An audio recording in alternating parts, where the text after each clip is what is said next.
Mobile ಅವಳಿ ಇದು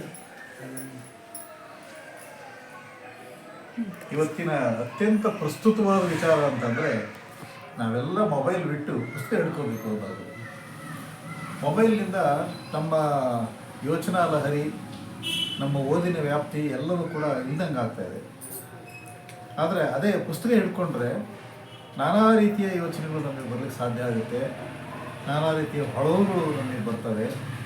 ನಮ್ಮ ಭವಿಷ್ಯದ ಬದುಕಿನ ಬಗೆಗೆ ಬೇಕಾದಂಥ ಒಂದು ಕನಸು ಚಿಂತನೆ ಎಲ್ಲದೂ ಕೂಡ ಅದರಿಂದ ಸಾಧ್ಯ ಆಗುತ್ತೆ ಅಂತ ಅನಿಸುತ್ತೆ. ಅದರಿಂದ ದಯವಿಟ್ಟು ಮೊಬೈಲನ್ನು ಕಡಿಮೆ ಮಾಡಿ ಪುಸ್ತಕವನ್ನು ಹಿಡಿಯಿರಿ. ಮೊಬೈಲಿನ ಪಿಡುಗು ಬಹಳ ಜಾಸ್ತಿ ಆಗಿದೆ.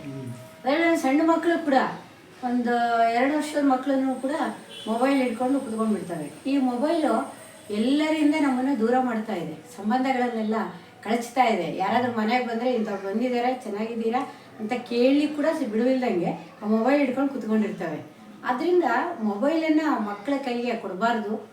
ನಂತರದಲ್ಲಿ ಹೈಸ್ಕೂಲ್ ಆಗಲಿ ಮತ್ತು ನೆಕ್ಸ್ಟು ಯುವಜನಾಂಗ ಆಗಲಿ ರೀಲ್ಸನ್ನು ನೋಡ್ಕೊತ ಅದರಿಂದ ಏನು ಉಪಯೋಗ ಆಗದೆ ಇರೋವಂಥವೆಲ್ಲ ಅಂಥವನ್ನ ನೋಡ್ತಾ ಕಾಲ ಕಳೀತಾರೆ. ಅದು ವ್ಯರ್ಥ ಕಾಲಹರಣ. ಅದರಿಂದ ಪುಸ್ತಕಗಳನ್ನು ಮಕ್ಕಳ ಕೈಗೆ ಕೊಡಿ.